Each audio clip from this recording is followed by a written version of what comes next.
Olá, sejam muito bem-vindas e bem-vindos a mais um episódio do Urbanidades.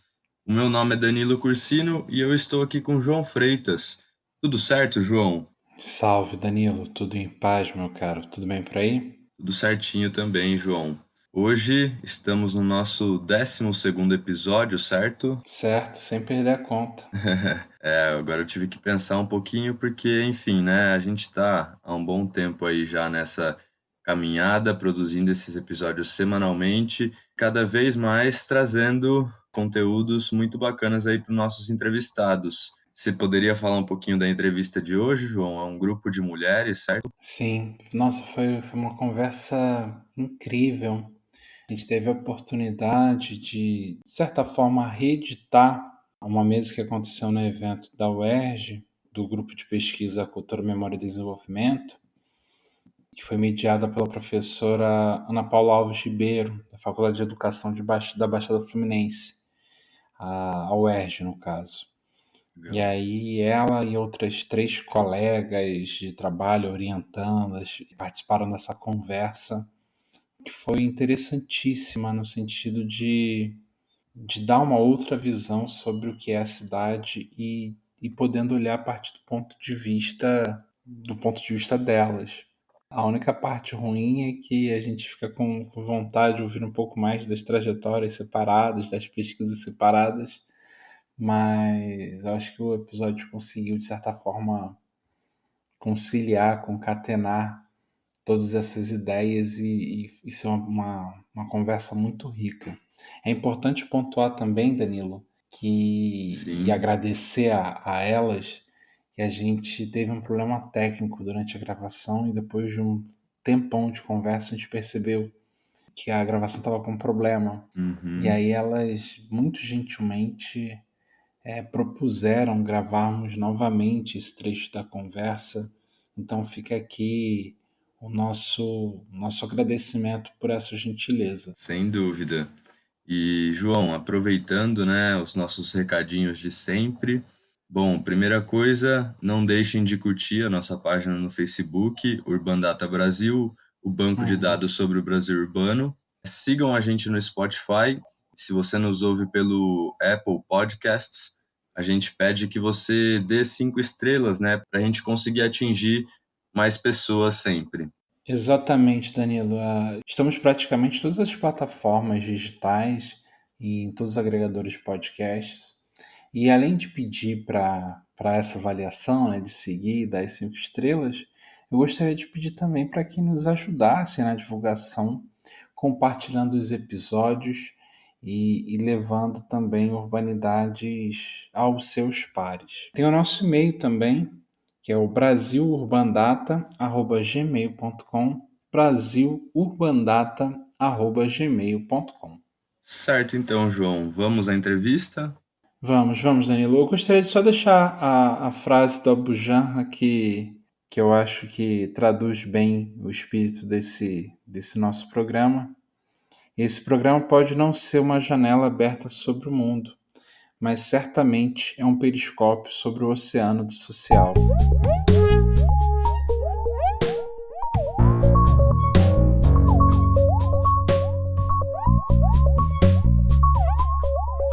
Olá, João Freitas aqui novamente, o seu anfitrião em mais uma entrevista do Urbanidades. Hoje é uma grande honra, pois estamos recebendo Ana Paula Alves Ribeiro. Tudo bem, Ana Paula? Tudo bem, João? Olá, todo mundo. Como é que vocês estão? Professora Ana Paula, eu sei que você pediu para que eu não falasse, mas é um tanto difícil nessa Tudo bem, tudo posição. bem. Professora Ana Paula, eu gostaria que, se possível, você se apresentasse e apresentasse também as suas orientandas que estão aqui conosco hoje. Orientandas e orientadas, né? Tenho orientandas, amigas, enfim, colaboradoras do laboratório de pesquisa. Bom, meu nome é Ana Paula Alves Ribeiro, eu sou cientista social, com mestrado em Ciências Sociais e doutorado em Saúde saúde coletiva, professora da Universidade do Estado do Rio de Janeiro, e trabalho na unidade de Caxias, de Duque de Caxias, que fica na região metropolitana da cidade, que é a FEBEF, Faculdade de Educação da Baixada Fluminense. Eu estou lá desde 2015, dentro do departamento de pedagogia, sou professora do mestrado de Educação, Cultura e Comunicação em Periferias Urbanas, que é de onde saem parte desses trabalhos da mesa. Eu chego na FEBEF em 2015, especificamente relacionada ao tema da mesa, né, que é as cidades das mulheres, produções, pesquisas e reflexões de mulheres sobre as cidades. Tem um caminho interessante lá na FEBEF. Eu tenho um laboratório, né, de pesquisa que trabalha com cidades. A mesa, ela na realidade foi uma proposta, né, do professor Edson Farias, do grupo CMD, Cultura, Memória e Desenvolvimento, para um evento do CMD de 2019. Ele me deu a liberdade de montar uma mesa e eu pensei que seria bacana montar uma mesa a partir especificamente dos trabalhos que nós temos desenvolvidos lá na FEBEF. Atualmente a minha pesquisa, ela trabalha com cidade e cinema. Que legal. É bem legal. Então, assim, também tem um pouco da minha trajetória de pesquisa, né, nesse sentido, porque quando eu chego em Caxias em 2015, uma das coisas que me movia era justamente pensar um cinema relacionado ao espaço urbano, que fosse produzido por mulheres e tivessem algumas questões relacionadas às pautas feministas que estavam emergindo naquele momento. Eu tenho outros caminhos de pesquisa, mas esse era uma das questões que me angustiava. E quando eu chego na FEBEF em 2015, eu encontro um lugar muito pleno de atividades culturais. Caxias é um lugar que é muito bacana para você pensar visualidades, produção cultural. Tem um cineclube muito antigo que é o Mate Congu, tem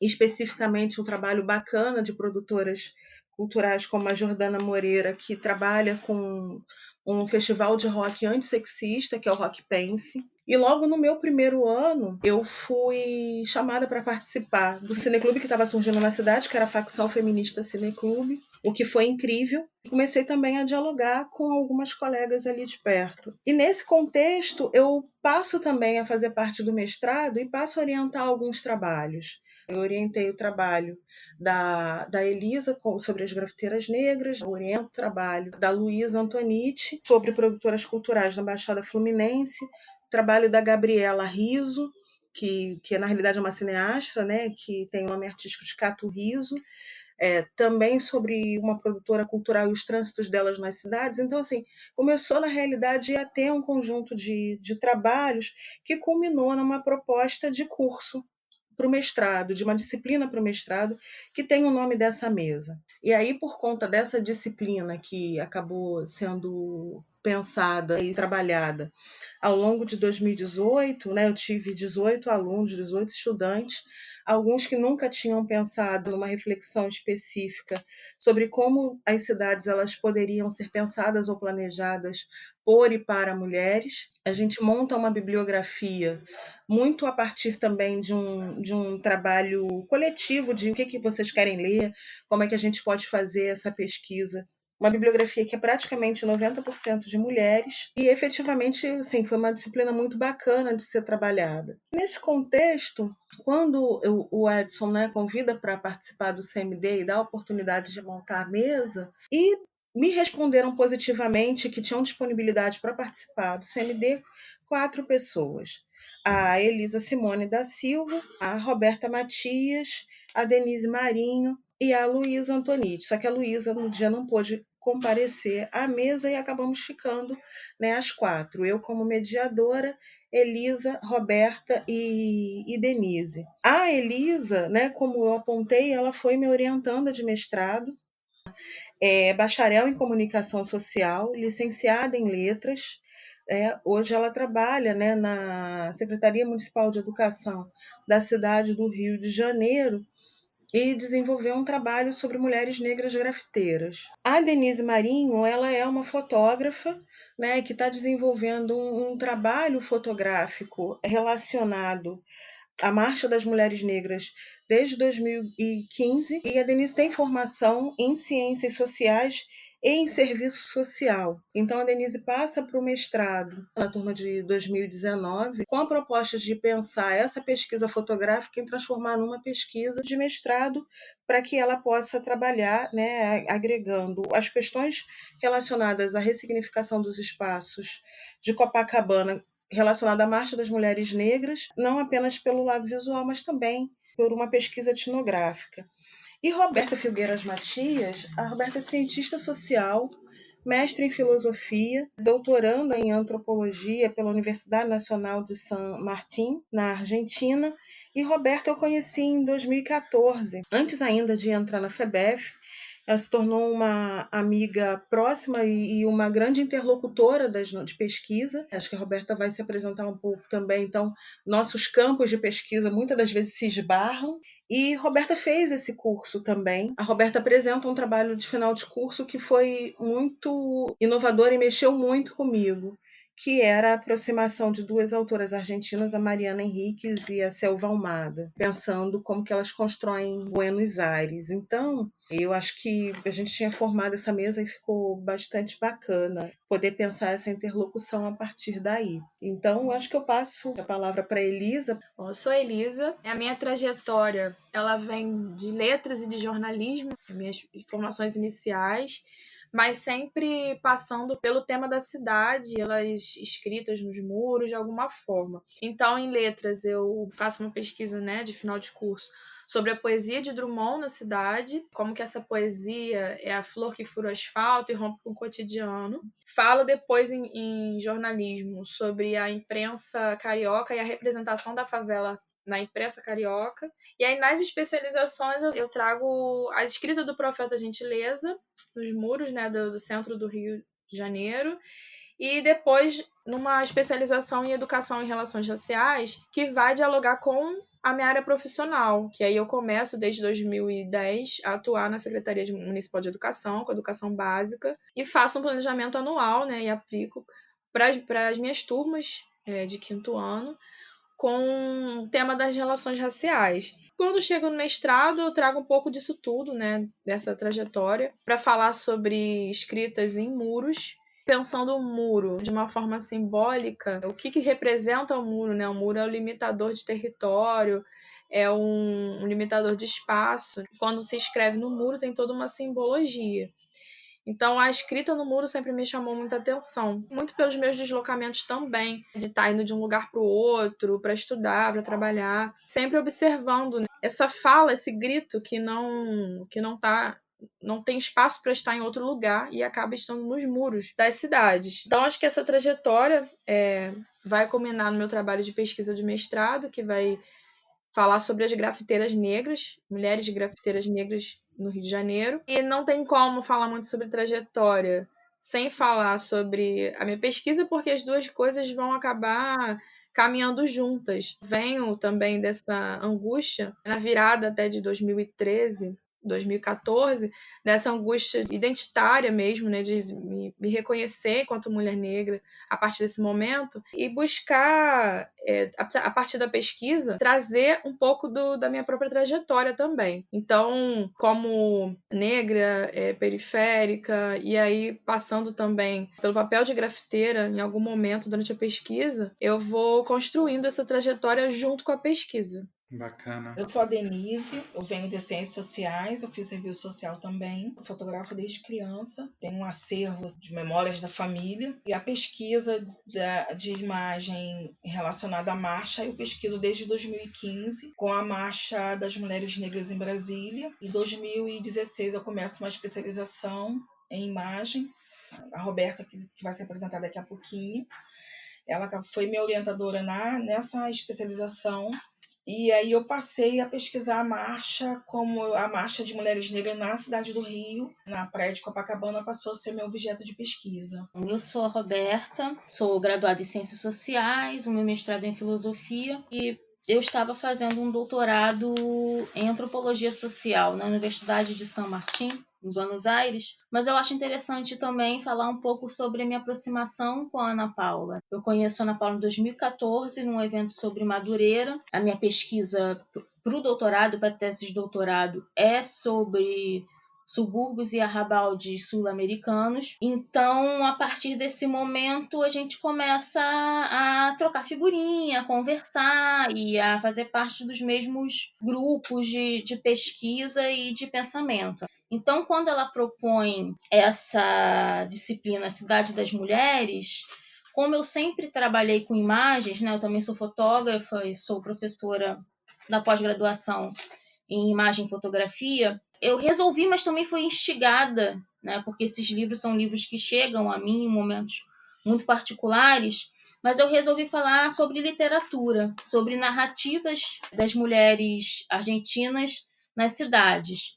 Então eu escolho a Selva Almada, que é apresentada em um primeiro momento quando eu chego pela primeira vez em Buenos Aires para ficar mais tempo. Todos os meus amigos pediam para que eu lesse Selva Almada, enfim. E é um livro mais que eu entendo quase como etnográfico. Depois, em um segundo momento, eu chego a Mariana Henriques e apresento a proposta para Ana Paula para falar sobre narrativas contemporâneas femininas ou como as mulheres constroem suas próprias cidades. Muito legal. Elisa, a questão dos registros nos muros, se formos olhar numa perspectiva histórica, sempre esteve presente na referência às pinturas rupestres. Como que foi nessa sua pesquisa debater a questão da representatividade feminina, esse lugar de protagonismo, ao se debruçar sobre o grafite, mas ainda assim lidando com uma questão que é uma expressão artística ainda muito estigmatizada, em alguns momentos até criminalizada. Como que foi essa relação com o grupo social que você se aproximou e a relação dessas pessoas com a cidade? Bom, eu iniciei a pesquisa e é bom você ter falado essa questão histórica do registro no muro ser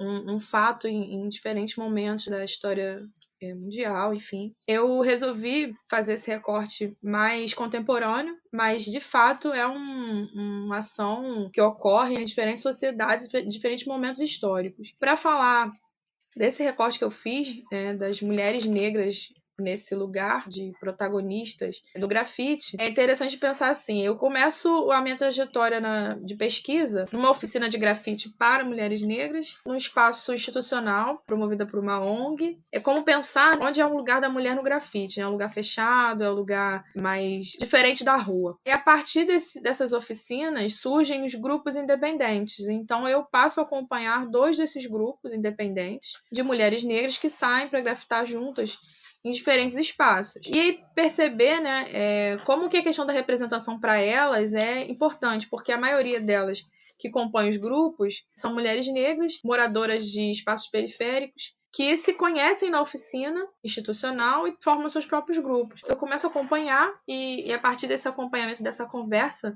eu percebo que a trajetória de vida delas traz uma série de apagamentos, uma série de silenciamentos, como, por exemplo, o fato de, na infância, não ter tido representatividade nos brinquedos, né? Bonecas negras, personagens de desenho e televisão e filmes, todas essas construções que, ao longo da vida, da trajetória delas, elas não tiveram e elas buscam, de alguma forma, ter essa representatividade a partir da prática do grafite. Para esses 2 grupos, e aí pensar também que não é uma coisa homogênea, apesar de serem 2 grupos de mulheres negras, os 2 pensam formas diferentes de fazer isso. Então, para um dos grupos, se autorrepresentar nos desenhos é essencial. Então, elas fazem desenhos nos muros e nos espaços, sempre com personagens negros ou referência a essa questão racial, né, de forma muito visível. Para um outro grupo, apenas o fato de elas estarem,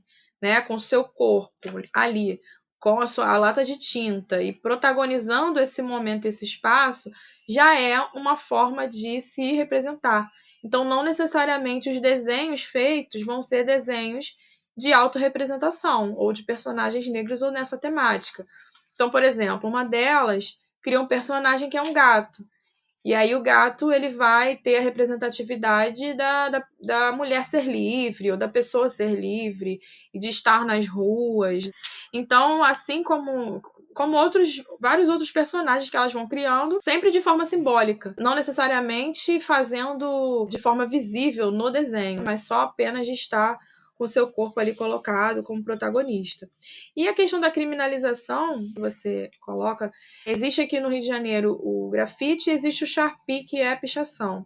São estéticas diferentes. A estética do grafite é mais voltada para o processo de artificação, ele é reconhecido mais como arte, é o desenho mais colorido, mais elaborado. E a pichação, o Sharpie, é visto como sujeira, como vandalismo, e tem um outro olhar até mesmo da sociedade. Então, até pensar também, né, que a mulher está no lugar do grafite, não da pichação, né, isso já é uma questão para pensar. Tem muitas questões para pensar. De fato, eu não me debrucei nesse diálogo com a pichação, que é um outro universo, um universo amplo, um universo também cheio de questões a serem exploradas. Então, eu fiquei realmente focada no grafite. Aqui no Rio existe uma lei do grafite que permite, em alguns locais, que seja feito o grafite de forma autorizada.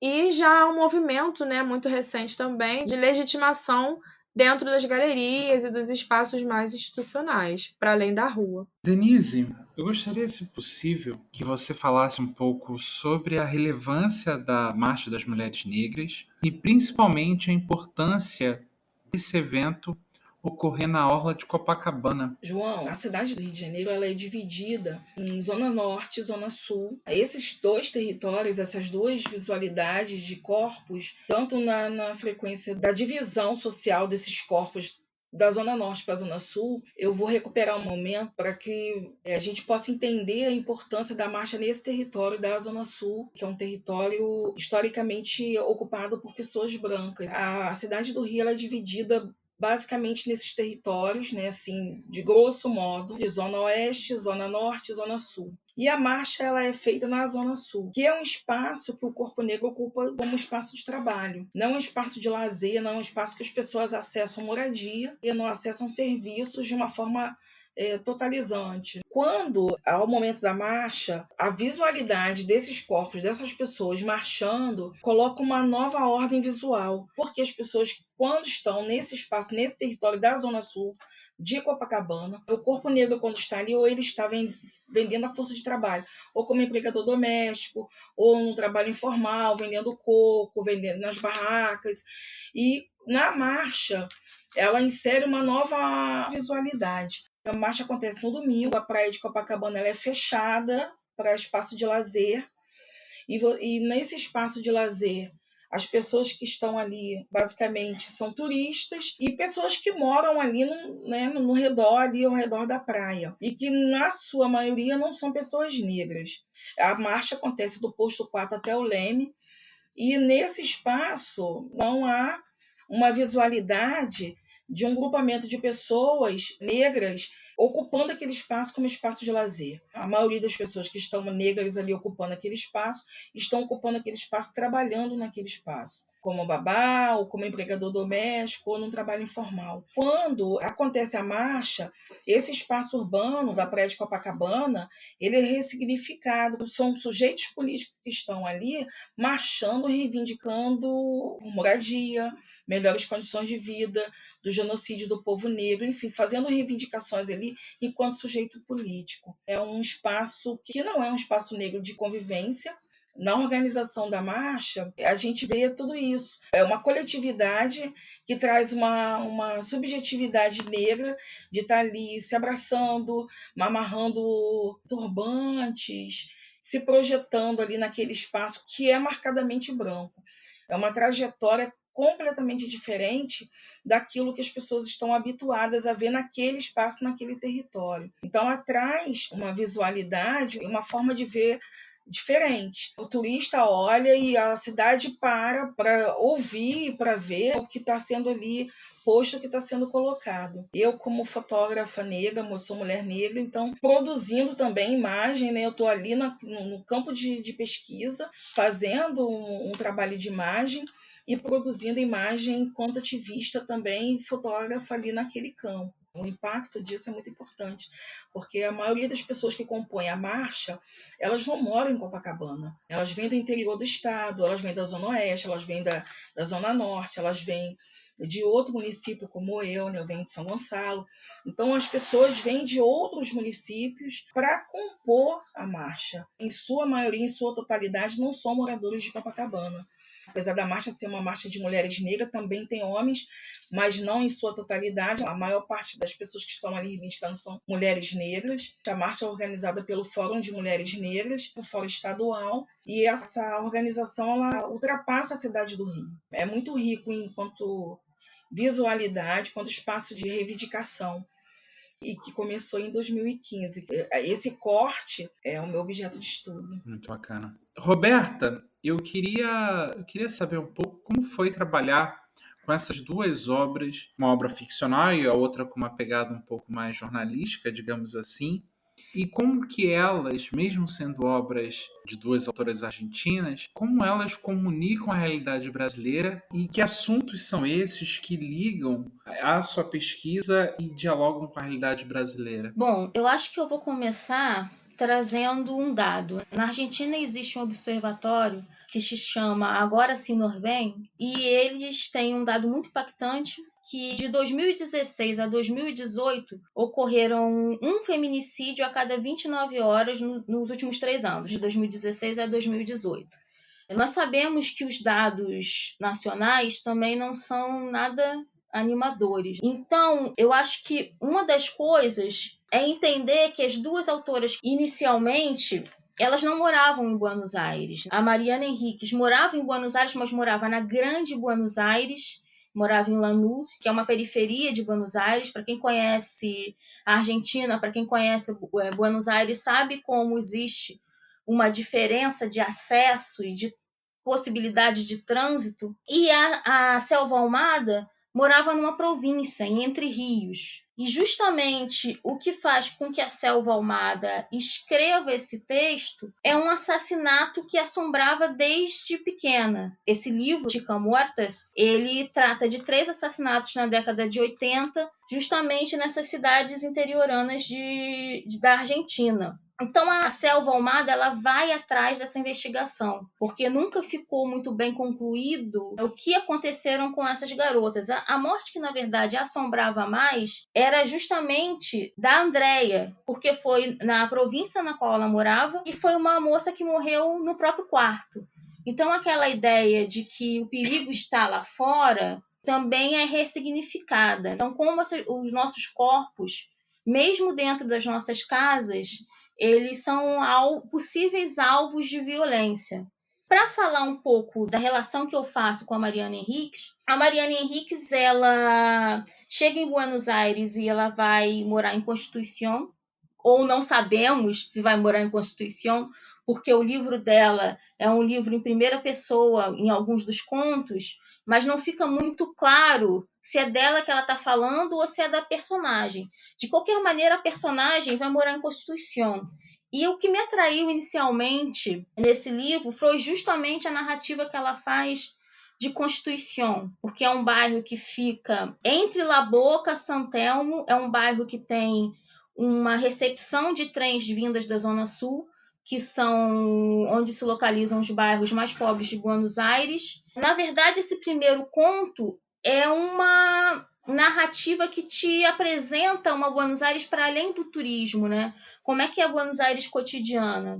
E o último conto, que é o conto que dá nome ao livro dela, que se chama As Coisas que Perdemos no Fogo, ela coloca mulheres que sofreram abusos sexuais ou abusos físicos de homens e que resolvem se reunir para atear fogo no próprio corpo, como uma maneira de mostrar essas feridas. Então, a relação que eu faço entre um livro e outro, né, esse livro mais ensaístico, etnográfico, jornalístico, como queira chamar, da Selva Almada, e a ficção da Mariana Enríquez, é justamente a possibilidade de trânsito entre a realidade e a ficção, como as mulheres estão vulneráveis. Sensacional. Ana Paula, conte um pouco sobre a importância da representatividade da mulher negra no cinema e como que tem sido a articulação dessas produções com a pesquisa sobre cidade. Eu comecei a trabalhar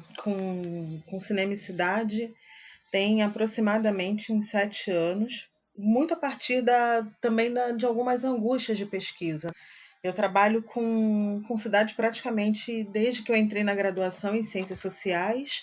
E uma das questões que no final da minha tese me deixava um pouco angustiada era como as representações da cidade do Rio de Janeiro eram representações sobre a violência urbana gerada pelo tráfico de drogas, com atores, né, em suas representações, quando eu estou falando das ficções, mas também quando eu estou falando dos documentários relacionados à violência, pensando basicamente um papel das populações negras como subalternizadas, violentas, marginalizadas, né, nas favelas. E isso me deixava muito angustiada. Quando eu comecei efetivamente a fazer uma pesquisa, né, com uma interface sobre cinema e cidade, a princípio era para pensar filmes de longa-metragem, de ficção e documentários, e ao mesmo tempo, João, nos últimos anos, você tem algumas pesquisas que vão localizar o que é, né, a possibilidade de ser um cineasta negro ou uma cineasta negra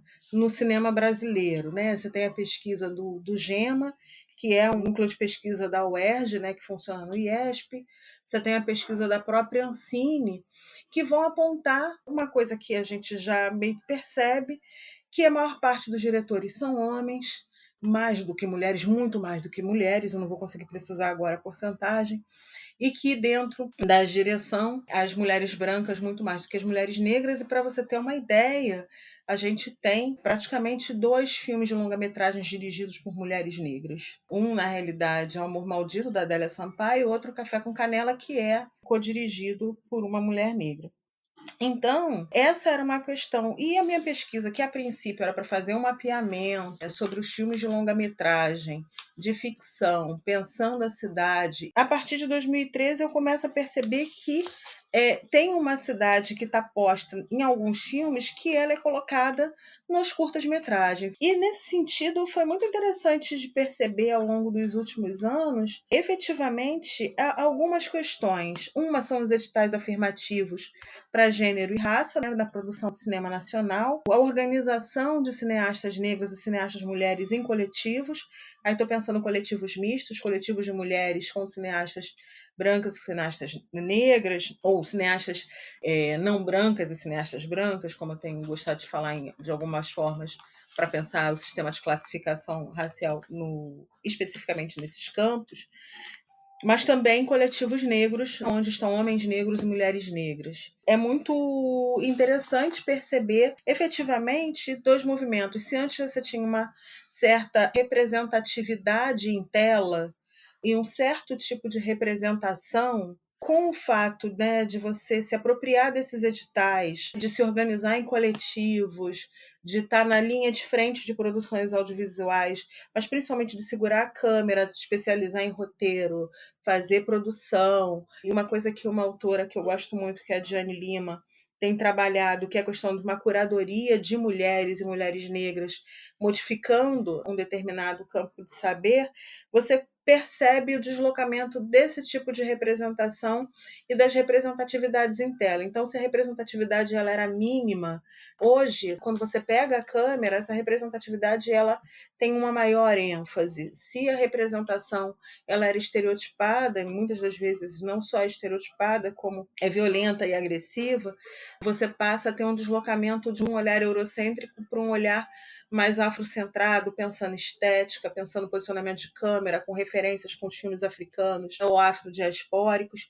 E isso tudo vai impactar num cinema feito por mulheres negras e por mulheres negras na cidade também. Eu percebo que nos curtas-metragens que eu tenho acompanhado com maior ênfase, isso acontece, principalmente também pensando em alguns cineclubes cujas produtoras, curadoras e programadoras são mulheres negras, que também produzem seus próprios filmes. É bastante interessante de pensar, e aí esse meu trânsito, né, entre a Baixada Fluminense e a cidade do Rio tem me levado a conhecer essas mulheres e essas produções, como as Mulheres da Pedra de Guaratiba, que são as Mulheres de Pedra, ou o filme feito pela facção feminista Cineclube, né, com a qual eu dialogo com mais proximidade, ou feito pela Pamela Ornihan, do Chuchu com X, que é um cineclube também da Baixada, enfim. E outros movimentos também de um cinema que está pensando mulheres na cidade, como O Terceiro Olho na Terra da Profanação, da Cato Rizzo, que é de Nilópolis, Estado Itinerante, da Ana Carolina Soares, que é de BH, ou mesmo filmes produzidos por homens, né? Eu trabalho menos nesse sentido, mas gosto muito de alguns, como Temporada, do André Novaes Oliveira, que acompanha a personagem Juliana, que a Grace passou, como no trabalho de agente comunitária de saúde no filme Temporada, que é um filme produzido por uma produtora de contagem que é Filmes de Plástico. Então, nesse sentido, eu tenho percebido o encontro de uma primavera feminista com uma primavera negra, e falando de primavera, talvez por falta de uma palavra melhor, Heloísa Buarque de Holanda está falando de uma explosão feminista. A gente tem visto na literatura uma maior aproximação de muitas editoras na publicação de mulheres, de uma forma geral, e especificamente de mulheres negras. A própria coleção, coordenada pela Djamila Ribeiro, de São Paulo, Feminismos Plurais, dá conta disso. Então, assim, você tem alguns movimentos de produção cinematográfica, de produção literária, de grupos de leitura, cineclubes, que vão, na realidade, construindo um certo olhar sobre esses corpos de mulheres e também sobre os olhares dessas mulheres nas cidades. E as cidades podem ser cidades do interior, mas também a gente está falando, às vezes, das grandes metrópoles. E é também por aí que eu acabo, no diálogo com as minhas colegas, construindo essa disciplina que deu o nome à mesa, que é uma disciplina construída muito numa certa coletividade mesmo, desses diálogos, do que a gente estava lendo, do que a gente queria ler, enfim. E que foi uma disciplina interdisciplinar, mas é isso mesmo, né? Foi um curso construído interdisciplinarmente, no qual tinha espaço desde para pensar o texto ensaístico da Lauren Elkin sobre flanese, que na realidade é uma outra questão, como que a gente usa conceitos masculinos para pensar apreensões sobre a cidade que não são apenas masculinas, como flanar, como a flanerie, ou textos da Rebecca Solnit, que é uma historiadora do feminismo e das artes visuais, da Paola Berenstein-Jacques, a própria dissertação de mestrado da Marielle Franco, o trabalho da Karina Kushner, a percepção do que é também esse levante das mulheres na política, das mulheres negras na política. A gente acompanhou muito de perto as nossas candidatas negras fazendo campanha. E fomos todas muito perpassadas também, que acho que é uma coisa que é importante dizer, pelo assassinato brutal da Marielle Franco. O curso começou 2 semanas depois da morte dela, e para a gente foi um curso de cura também, muitas das vezes de costurar uma certa cura, de pensar essa multiplicidade do que é ser mulheres nas cidades, produzindo sobre as cidades, pensando e refletindo sobre as cidades em diversos campos. Cinema, literatura, arquitetura, política, movimentos sociais, o papel das mulheres na linha de frente, o movimento das mães de maio, das mães da Praça de Maio, das mulheres que estão na linha de frente das vidas negras importam, né? Black Lives Matter. Então, assim, acho que tem coisas que são perpassadas e da minha pesquisa pela construção do cinema e do curta-metragem produzido por mulheres nas cidades, mas essas mulheres, elas também estão transitando em outros espaços, sabe? Eu acho que eu gostaria de pegar um gancho aqui no que a Ana Paula fala. Posso? Por favor. Eu acho que, de alguma maneira, essas duas escritoras, tanto a Selva quanto a Mariana, elas apresentam maneiras de denunciar e de representar as cidades a partir de deslocamento dos próprios corpos femininos. Então, a gente tem que pensar também, a Ana Paula falou da primavera feminista, de repente uma primavera latino-americana, né? De como surge nesse momento. Os livros são de 2014, um é de 2014 e o outro é de 2016. São lançados no Brasil o da Mariana Henriques em 2017 e o da Selva Almada em 2018, pensar, por exemplo, que a Selva Almada é convidada para um debate na Casa das Pretas, para tentar pensar esses corpos latino-americanos. E a Casa das Pretas fica aqui no Rio de Janeiro, no centro da cidade do Rio, né? E a Selva é uma mulher que não é uma mulher negra. Né? Sim, claro, é uma mulher branca, é uma mulher argentina. Então, eu acho que esses diálogos sobre como somos silenciadas ou como as feridas sociais perpassam os nossos corpos são interessantes. Outra coisa que eu queria trazer, por exemplo, é o movimento do Pañuelo Verde, que é, na verdade, uma derivação do movimento das Mães de Maio na praça, em ocasião da ditadura, só que é ressignificado por uma luta que passa pela questão do aborto, mas que diz mais, que é uma luta pela apropriação do próprio corpo, que chega ao Brasil, de alguma maneira.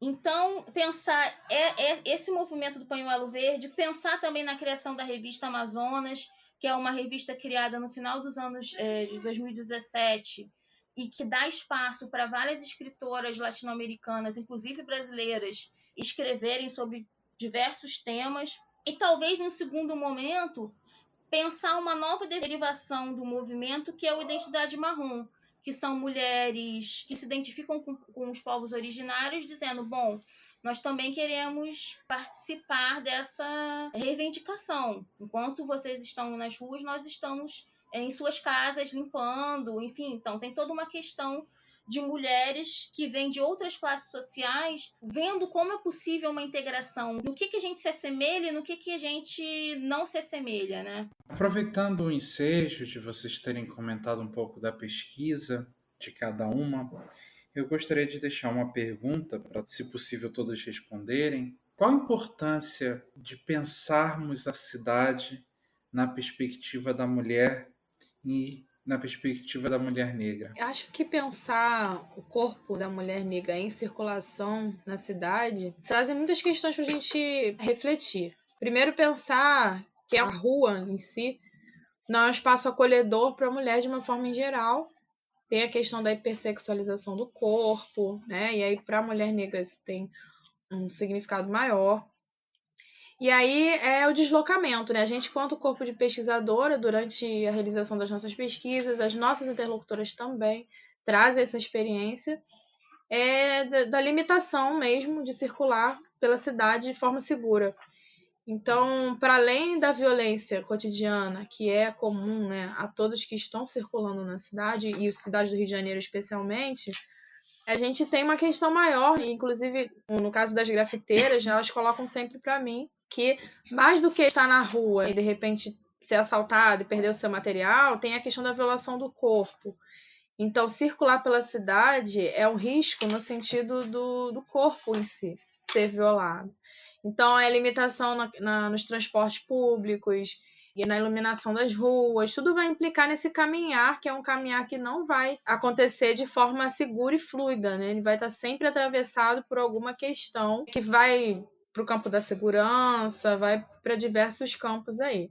Bom, eu acho que uma das coisas que a Ana Paula já falou é que durante o curso e também durante as nossas reuniões de pesquisa, para além da disciplina, né, a gente é instigada e estimulada a buscar bibliografias produzidas por mulheres. Então, eu trago aqui uma autora que faz parte também do meu trabalho de tese de doutorado, que é Maria Angélica Melende, quando no livro Estratégias da Arte em uma Era de Catástrofes, no capítulo Corpos Ausentes, Corpos Espetaculares, Anotações e Esboços sobre Arte, Corpo e Memória, ela explicita a necessidade de uma memória ativa, né? Então, o que ela diz é o seguinte: o que não está, ou o que está no modo de não estar. Então, eu acho que o que a gente pensa, eu acho que todas as pesquisas aqui mais ou menos se integram nesse sentido, é de pensar o que está no modo de estar, nessa efetiva apresentação dos corpos femininos nas cidades. A Lélia, ela trabalhava muito com essa questão também da linguagem como poder. Então, o grupo de pesquisa, como um todo, ele trabalha muito com a questão da narrativa da imagem. Então, ter corpos negros circulando, cortando aí na zona sul do Rio, é uma imagem de poder, uma ressignificação de você estar trazendo para a ordem do dia a afetividade, uma outra leitura, um outro olhar para aquele naturalizado do corpo negro estar ali o tempo todo carregando caixa, segurando outro corpo, ou sendo violentado, ou trabalhando. E aí ter a mulher negra, ou o homem negro, ou o corpo negro transitando pela cidade ele impõe uma nova ordem, um outro paradigma, uma nova leitura e uma linguagem outra que não seja a linguagem predominantemente clássica de você estar dividindo a cidade por uma divisão social do poder, da ordem, da economia. Então a gente precisa e necessita ocupar esse espaço com outras narrativas. Quando a gente ocupa esse espaço, a gente traz uma nova narrativa e aciona uma ressignificação da nossa própria identidade. Não a identidade do corpo escravizado, mas uma identidade que pode estar circulando em todos os campos, em todos os lugares. Fazendo lazer, indo para o teatro. Eu tive 2 experiências bem bacanas com 2 momentos de 2 artistas assim fabulosas, mulheres negras, que é a Rosana Paulino e a Grada Quilomba, na cidade do Rio. E isso trouxe para a cidade do Rio, dentro de um espaço, um outro movimentar que foi diferente. São apresentações que foram dentro do mar, que fica na zona portuária do Rio, e você via ali uma grande circulação de pessoas negras na zona portuária. E isso é muito impactante, você ver o corpo negro circulando e se apropriando de um espaço de conhecimento, de troca de conhecimento, e fazendo outras costuras e narrando para aquele espaço outras memórias que não do sofrimento, porque a zona portuária foi um espaço de sofrimento. E é interessante, João, assim, pegando um pouco também do gancho da Denise, né? Ela está falando da zona portuária. Vou trazer uma outra nomenclatura, que é a pequena África, né? Como que o mesmo espaço ganha significados diversos. E pensando mesmo também nessa circulação por esses espaços, sabe? Você pergunta sobre a questão das mulheres negras. Eu fiquei pensando em 2 coisas, né? Ouvindo Denise, Roberta e Elisa. Pensei muito numa performance que a Ana Flávia Cavalcante, a atriz, faz, geralmente na orla, em lugares de trânsito e de lazer familiar, que é uma performance chamada Babá Quer Passear. Ana Flávia Cavalcante, uma mulher negra, senta num carrinho de bebê e é empurrada, pensando essa coisa de como que esses corpos eles podem trazer vários perpassamentos.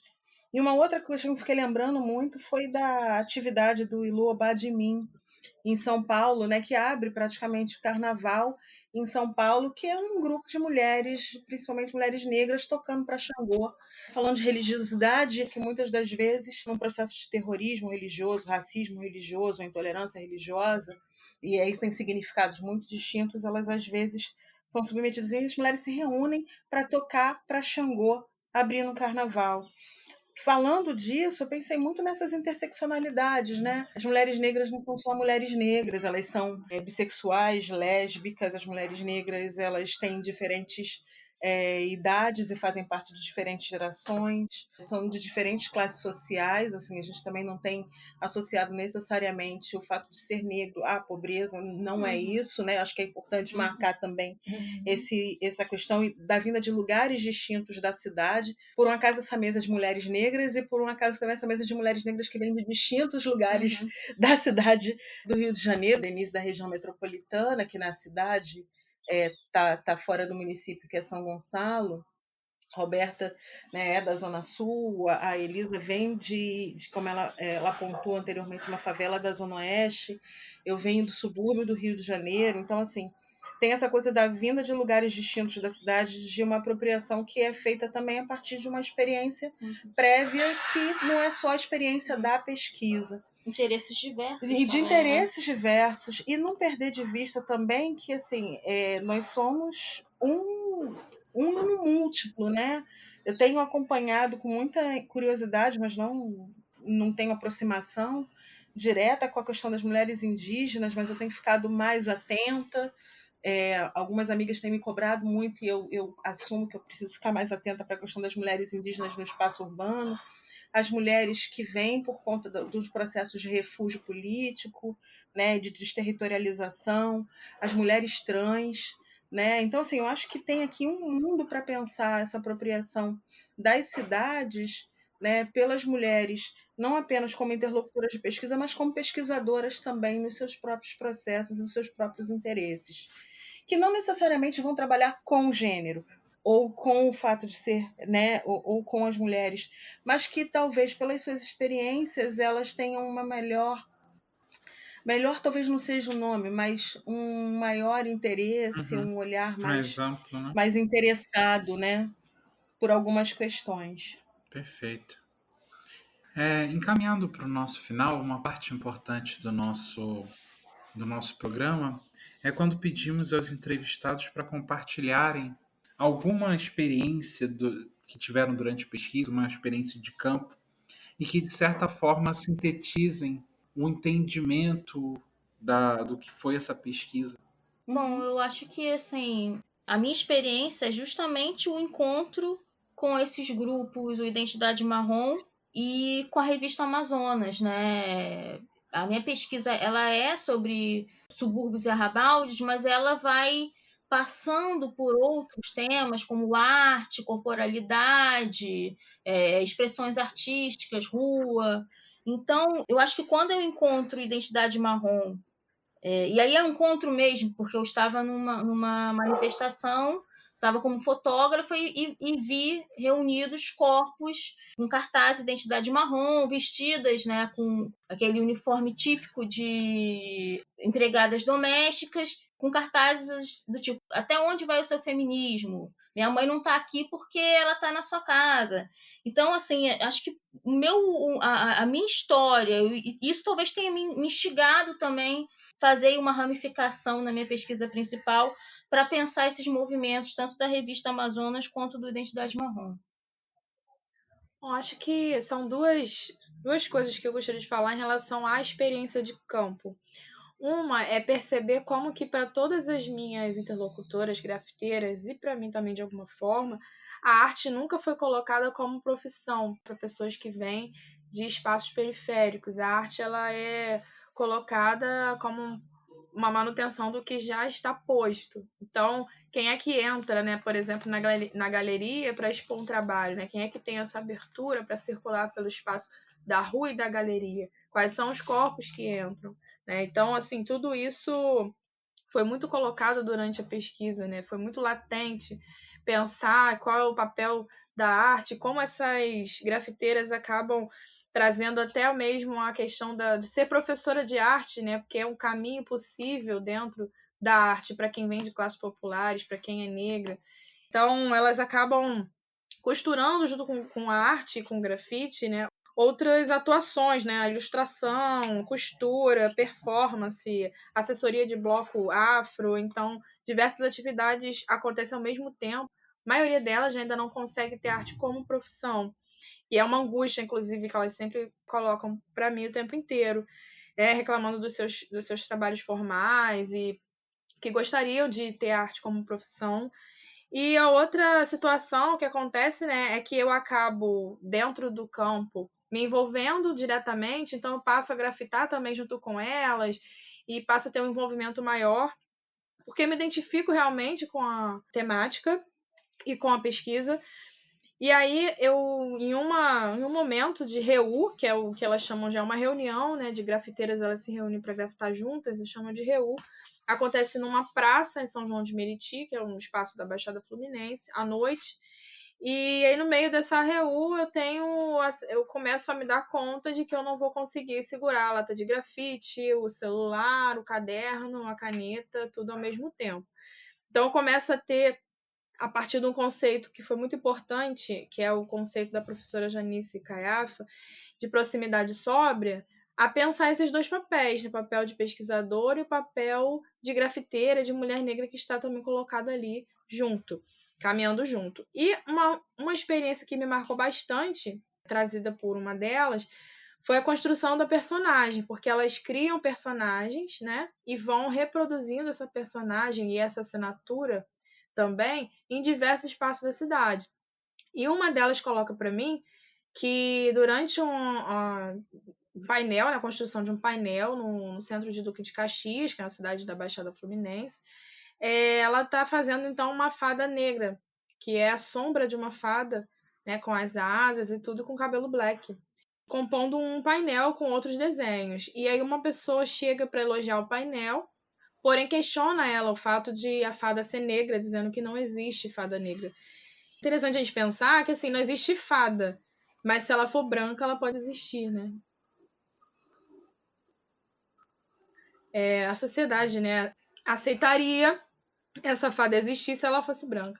Então, a partir daí, ela toma essa experiência e passa a construir essa personagem, que é a Fada Negra, replica várias vezes, em vários espaços, para pensar também essa reprodução do mesmo desenho ou da mesma assinatura em diferentes lugares, né?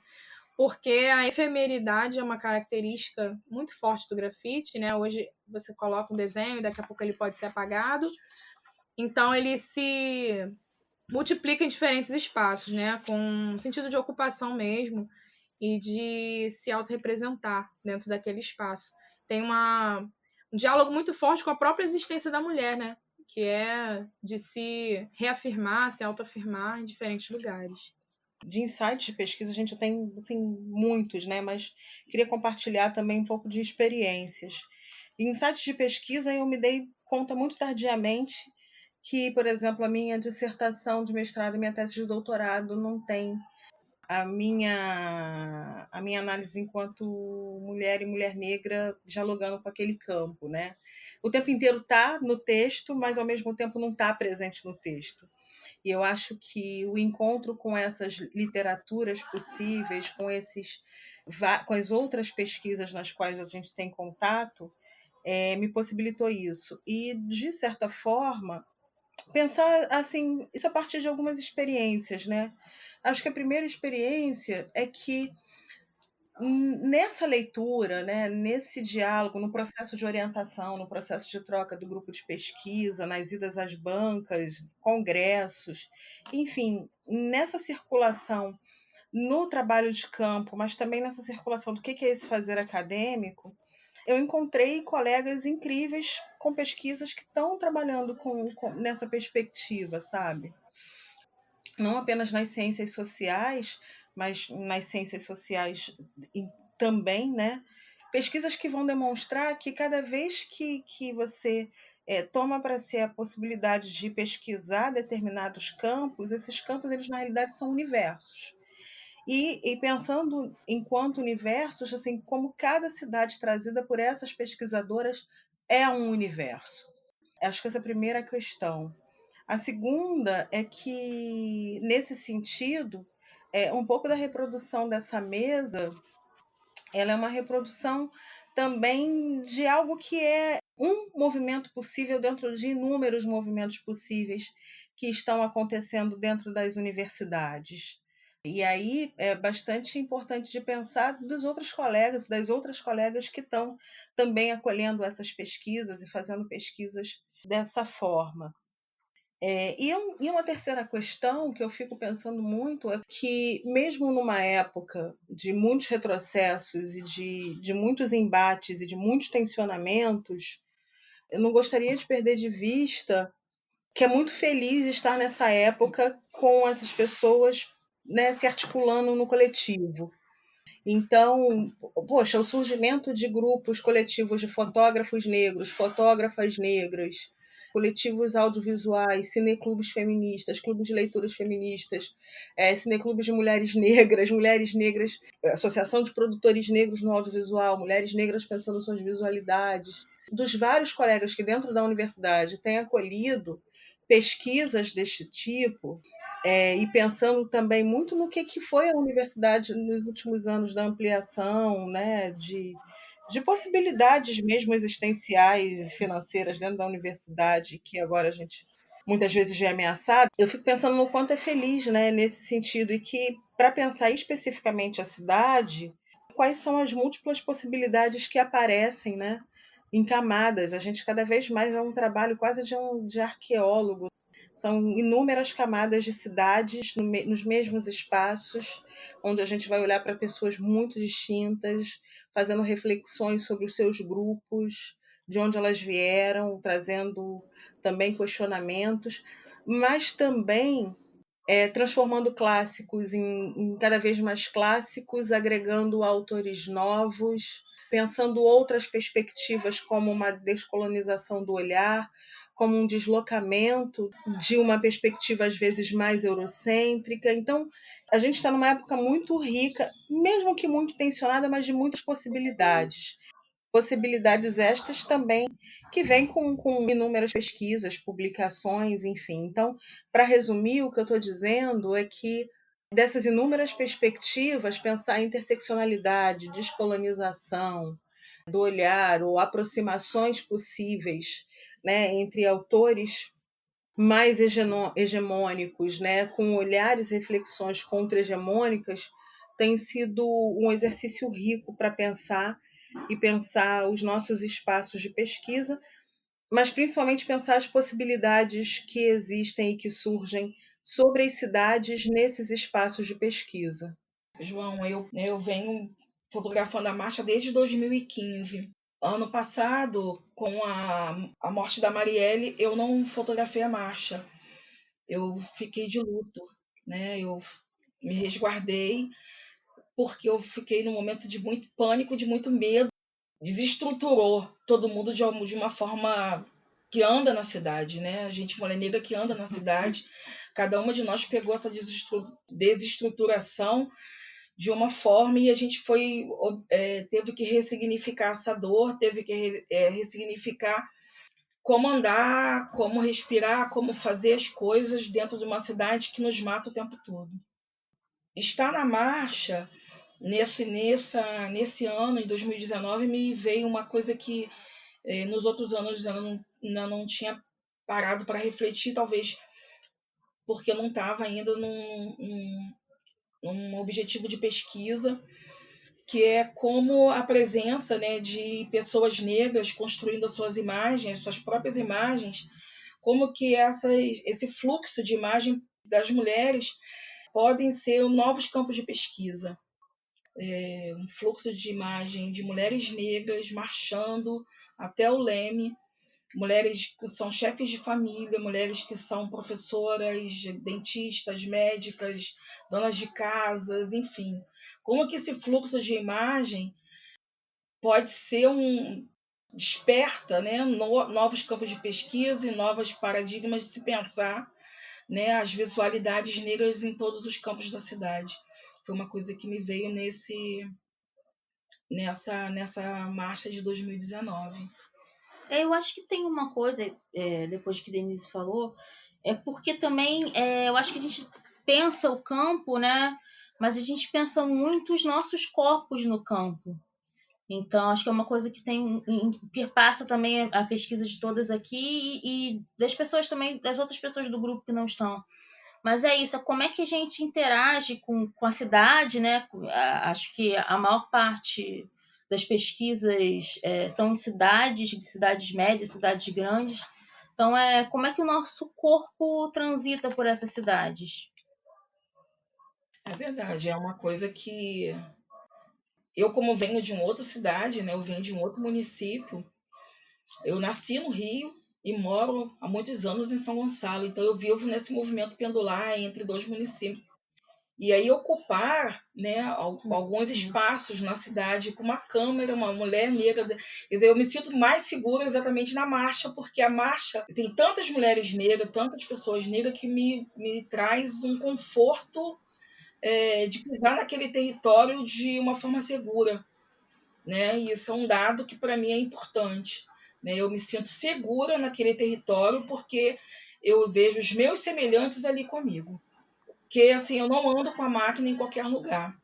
E naquele espaço é um espaço que eu me sinto segura de estar ali, porque eu sei que se acontecer alguma coisa comigo, os meus semelhantes não vão permitir que isso aconteça de uma forma impune. Quanto a gente faz isso no cotidiano também, de buscar os pares, né? Às vezes a gente tá à noite circulando pela rua, andando, caminhando, ou dentro de um transporte, e a gente sempre busca onde tem outra mulher pra gente, de alguma forma, sentir alguma segurança, algum conforto, mesmo que isso talvez não seja a circulação do homem, por exemplo, negro tem outras questões, que são a violência policial e tudo mais. Genocídio. E pra gente tem outras questões. Então, assim, particularidades, né? Desse caminhar negro, tanto do homem quanto da mulher. Uma coisa que eu achei interessante, que eu cheguei até a fotografar esse rapaz, tinham alguns homens com criança na marcha, uma coisa que, diferente das outras marchas, tinham alguns homens com criança. Eles sozinhos com as crianças, né? Ou com o pai, ou com o filho. Já ouvi muito homem sozinho com os filhos. E em torno desses homens tinha uma corrente de mulheres em volta desses homens, protegendo esse homem. Eu achei isso muito interessante, né? O homem, assim, teve um que chegava a jogar a criança assim pro alto, brincando com a filha, e assim, o bloco, as pessoas todas em volta, e aquela imagem para mim foi muito representativa, assim, da proteção, né? De como que a gente se protege, né? Porque é um homem negro sozinho, e assim, como que essa mensagem ficou, né? Assim, como é que traz essa carga, né, de proteção. Acho que é isso, João. Oi, João. Clarice, mas eu só tenho a agradecer a generosa participação de vocês aqui. Tivemos alguns probleminhas durante a gravação e vocês gentilmente se dispuseram a refazer, a contar um pouco dessa história, a compartilhar com a nossa audiência o valioso ponto de vista que vocês têm construído com a pesquisa. Então, em nome de toda a equipe do Urbanidades, eu agradeço a vocês pela atenção e pela disposição em estar aqui conosco. Olha, assim, vou falar um pouco, né? Assim, eu agradeço muito, nós agradecemos Sim. muito. Também sua generosidade, a confiança, assim, do tempo também, né? João, você, Bianca, o convite. Convite lindo, a gente está tão feliz, Sim. né? Porque são pesquisas que estão em diferentes fases de desenvolvimento, com diferentes metodologias. Confiarem de trazerem 4 pessoas para falar das suas pesquisas nesse contexto, assim, foi um momento também muito importante para a gente está muito feliz. Agradece muito e saúde a audiência do Urbanidade, vida longa ao podcast de vocês. Sim. Gratidão. Gratidão mesmo.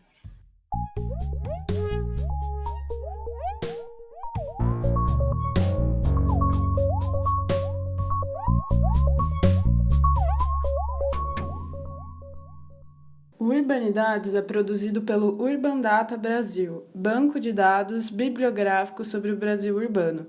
O Urban Data está vinculado ao Centro de Estudos da Metrópole e está sediado no Departamento de Sociologia da Universidade de São Paulo. O Urbanidades é feito por bolsistas e associados sob coordenação da professora Bianca Freire Medeiros. Visite nossa página no Facebook.